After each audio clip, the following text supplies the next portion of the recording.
जो हमने कहा था, जिसका डर था वही बात हो गई, यानी जो कहा था वही हो गया। अ, ये नहीं सोचा जा रहा था कि रशिया और इंडिया के बीच कोई न्यूक्लियर प्लांट पर डील होने जा रही है। बात क्या हो रही थी?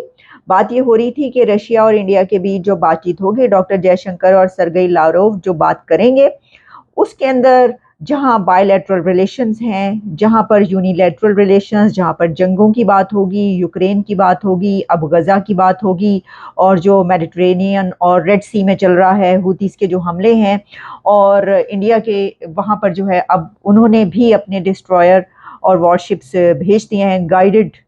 जो मैंने आपको पहले से पहले खबर दी, बाकायदा ये जो बात की गई और उनकी नेवी की तरफ से कहा गया कि अब ये वहां पर भेजा जा रहा है। लेकिन हमने ये नहीं कहा था, ये कोई नहीं सोच रहा था कि इंडिया और रशिया के बीच न्यूक्लियर प्लांट की डील हो जाएगी। तो ये की डील भी साइन हो गई है, और इसके ऊपर डॉक्टर जयशंकर ने कहा है, Russia exceptional partner, special partner कहा गया है। तो इंडिया वो मुल्क है जो धड़ल्ले से अमेरिका को भी स्पेशल पार्टनर कहता है और रशिया को भी स्पेशल पार्टनर, एक्सेप्शनल पार्टनर कहता है और कह सकता है। दोस्तों 5 दिवसीय रूसी यात्रा पर गए भारत के विदेश मंत्री एस जयशंकर साहब ने रूस के उप प्रधानमंत्री के साथ द्विपक्षीय वार्ता के बाद भारतीय लोगों को संबोधित करते हुए कहा कि हमने कुडानकुलम परमाणु ऊर्जा संयंत्र की भविष्य की इकाइयों से संबंधित कुछ महत्वपूर्ण दस्तावेजों पर हस्ताक्षर किए हैं। दोस्तों कुडानकुलम परमाणु ऊर्जा संयंत्र रूस की तकनीक की सहायता से तमिलनाडु में बनाया जा रहा है। इसका निर्माण कार्य मार्च 2002 में शुरू हुआ था और फरवरी 2016 से कुडानकुलम एनपीपी की पहली यूनिट 1000 मेगावाट की क्षमता से लगातार काम कर रही है। दोस्तों रूसी सरकारी मीडिया के अनुसार इस संयंत्र के 2027 में पूरी क्षमता से कार्य करने की उम्मीद है, यानी कि ये प्लांट 2027 तक पूरा बनकर रेडी हो जाएगा और पूरी क्षमता से काम भी करना शुरू कर देगा। जयशंकर साहब ने रूस को रक्षा, परमाणु ऊर्जा और अंतरिक्ष जैसे कुछ क्षेत्रों में विशेष भागीदार बताया है। उन्होंने कहा कि रक्षा, अंतरिक्ष और परमाणु ऊर्जा के क्षेत्र में उन देशों के साथ सहयोग किया जाता है जिनके साथ आपका उच्च स्तर का भरोसा हो। दोस्तों भारत के विदेश मंत्री एस जयशंकर साहब ने भारत और रूस के संबंधों को असाधारण बताया। हालांकि सभी देशों के बीच संबंधों में उतार चढ़ाव आया है, लेकिन वैश्विक राजनीति में केवल भारत और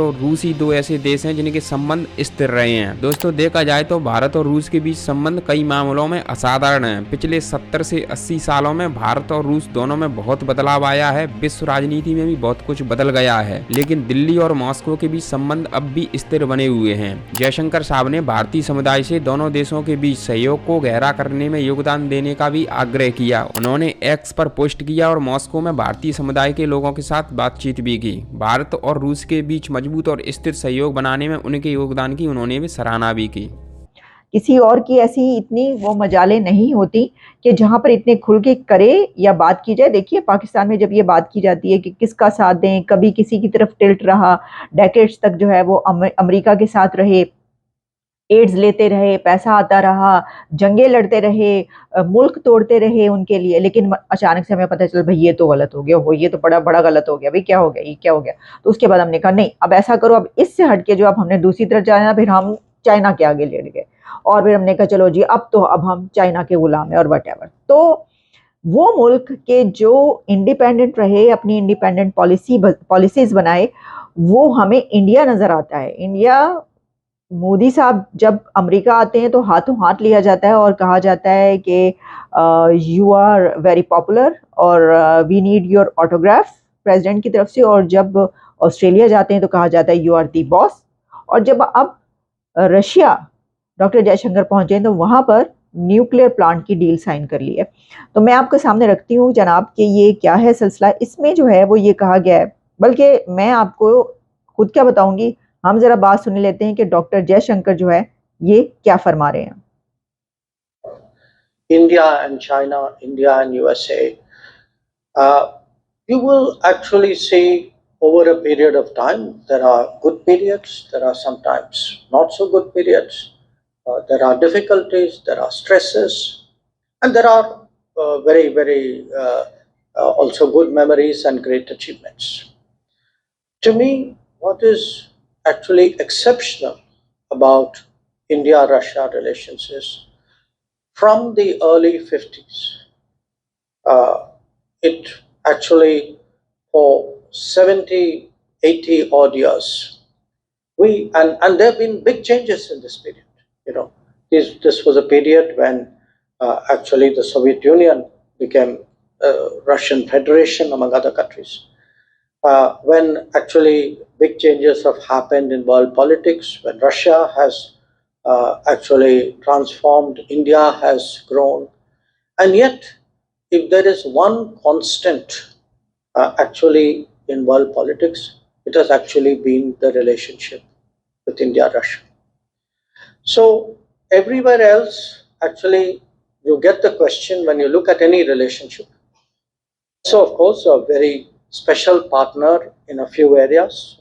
I think defense is particularly notable. I think all of you know that. Nuclear is another. Today, in the presence, in my presence and that of Deputy Prime Minister Manturo, we signed some very important agreements pertaining to the future units of the Kudankulam project, nuclear project. Kudankulam project Tamil Nadu में ये जो बात की जा रही है, इसके मुतालिक उन्होंने बताया है कि ये डील की है और बहुत ही इम्पोर्टेंट ये डील साइन की गई है और उसमें जो सेरेमनी हुई है उसके बीच ये डील साइन हुई इंडिया और रशिया के बीच। और इसमें देखिए मुझे याद पड़ा है कि ये जो न्यूक्लियर डील की बात है ये चाइना और पाकिस्तान के बीच भी कुछ अर्सा पहले 2 से 3 या 4 साल पहले ये कोई बात चल रही थी। उसमें कोई 3-4 बिलियन डॉलर्स कहे जा रहे थे कि चाइना जो है इन्वेस्ट करेगा, मेरा ख्याल है चश्मा प्रोजेक्ट या उसका कोई उस मकाम पर कोई प्रोजेक्ट था। इसके बर्बाद वो पता नहीं कहाँ गया या क्या बना या नहीं बना और किस हद तक जो है हम जब कोई वहाँ पर शुरू होते हैं प्लांट्स तो उसको, लेकिन इंडिया जो है वो इस वक्त सिर्फ यही नहीं कि रशिया के साथ उसने ये एक की डील साइन की है जिसके मुतालिक इससे पहले इल्म नहीं था, इतना ज़्यादा बात भी नहीं की गई थी। और लेकिन इसी के साथ मैं देख रही थी कि एक और ख़बर भी है कि इंडिया सिर्फ ऐसा नहीं है कि किसी एक ही कंट्री के साथ, जैसा डॉक्टर जयशंकर ने जो अभी जो फरमाया बिल्कुल वही मैं बात कर रही थी। उन्होंने कहा कि अमेरिका के साथ भी जो स्पेशल पार्टनरशिप है, रशिया के साथ भी स्पेशल पार्टनरशिप है, अच्छा बुरा वक्त आता रहता है, लेकिन जो हमेशा से हमारे साथ जो खड़ा रहा वो कंट्री जो है वो रशिया है और उसकी उन्होंने तारीफ की। अब देखिए मैं आपको जो एक और डील की बात बता रही हूँ, ये भी बहुत इंपॉर्टेंट डील है। इंडिया ने जो है वो अर्जेंटाइन के साथ लिथियम डील की है और उसके ऊपर कहा यह जा रहा है कि कोई 20 मिलियन US डॉलर्स की खर्च किए जाएंगे, इन्वेस्ट किए जाएंगे और इसमें जो है 5 लिथियम रिजर्व्स जो हैं इन अर्जेंटीना उसको इंडिया ने खरीदने का प्लान बना लिया है। हम बात करें अपने रिलेशनशिप्स की सारे ममालिकों के साथ, चाहे मुस्लिम ममालिकों के साथ डिस्कशन कर लें तो कुछ अच्छे नहीं जा रहे हैं। स्पेशली अगर हम रशिया की बात करें तो रशिया एक इंपॉर्टेंट पॉइंट है हमारे लिए जहां पर कह लें कि हम अच्छी खासी ट्रेड कर सकते हैं उनके साथ ऑयल की। क्या लगता है कि पाकिस्तान के जो रिलेशन हैं वो रशिया के साथ इतने बिगड़ते हुए नज़र क्यों आते हैं? बेसिकली आपको पता है कोई भी इदारा होता है ना उसकी मैनेजमेंट होती है एक, तो ये पाकिस्तान की भी जो स्टेक होल्डर्स है ना ये बेसिकली उनका कसूर है, ये उनका फ्लॉ है कि उन्होंने अपने जो नेशनल इंटरेस्ट में जाना है या तो लोगों के फेवरेटिज़म में जाना है। तो पाकिस्तान बेसिकली जब जो हिस्ट्री है इसकी शुरू से आज तक सिर्फ इसी चीज़ पर रहा है कि इसने मतलब लोगों को फेवरिज्म दिया है, नेशनल इंटरेस्ट में कभी बात नहीं की, अपने पब्लिक ओपिनियन की बात नहीं की। तो वो तो ऑब्वियसली यही बनता ना कि जहाँ से आपको चीज़ सस्ती मिल रही है आपने वहीं पर जाना है। अब आपको एक चीज़, एक फ़ोन जो है या कोई भी आप प्रोडक्ट लगा लें वो सस्ती मिल रही है, उस पर ऑफ मिल रहा है तो आप वही लेंगी बजाय निस्बत आप उसको पूरी प्राइस में लें। यूक्रेन की सपोर्ट नहीं की, उन्होंने बैलेंस किया रशिया के साथ। जो अमेरिका समझता था कि we India is in our pocket now, तो उसका वो उन्होंने जवाब दिया। फिर उसके बाद गाजा का खासकर उसके ऊपर भारत ने अपना स्टैंड अलग रखा उसमें। तीसरा, जब रेड सी के अंदर वाकया आया तो फिर उन्होंने वो 10 लोगों का जो एक अलायंस बना उसमें भी उसको ज्वाइन ना किया, बल्कि अपने वो INS कलकत्ता और INS कोची को भेजा यमन में। यहाँ पे मैं ये भी बताना चाहूंगा कि यमन के अंदर मोर देन 20,000 भारतीय एक्सपर्ट्स वहां पे मौजूद हैं। आज जो वाकया आया है उसको साथ ना सिर्फ उन्होंने ये वाकया कहा है कि समुद्र की डेप्थ तक जाएंगे, बल्कि उन्होंने अपना तीसरा INS जो शिप है उसको भी, मोरंगो जो उसको भी डिप्लॉयड कर दिया है इसी मकसद के लिए कि जो भारत की अपनी ट्रेड रूट्स हैं या जो शिप्स आ रहे हैं भारत की प्रोडक्ट्स लेकर उनको वो प्रोटेक्ट कर सके। चीमा साहब, मैं इसमें कई आइटम ऐसे हैं जिनको मैं दाद दूंगा, इसी रेफरेंस के साथ आता है। देखें, कौमों की इकानमियां की आजकल खास कर ये अगर देखा जाए तो गाजा जंग का और यूक्रेन जंग का सबसे ज्यादा दुनिया को थ्रेट क्या थी? फ्यूल और फूड। फ्यूल और फूड जब इसकी सप्लाई इंटरप्ट होती है तो मुल्कों की इकानमियां जो है शेकअप हो जाती है। इस वक्त ना सिर्फ इन्हें अपने ट्रेड शिप्स का खदशा है, रशिया से तेल लेते रहे, लेकिन रशिया के बाद आपको पता होगा वेनेजुएला के साथ भी भारत ने अपना तेल लेने का मंसूबा बनाया। आज बल्कि इसी तरह की एक और खबर है, इस वक्त दुनिया में आगे चीमा साहब ट्रेड में सबसे ज्यादा इंपॉर्टेंट चीजें क्या है?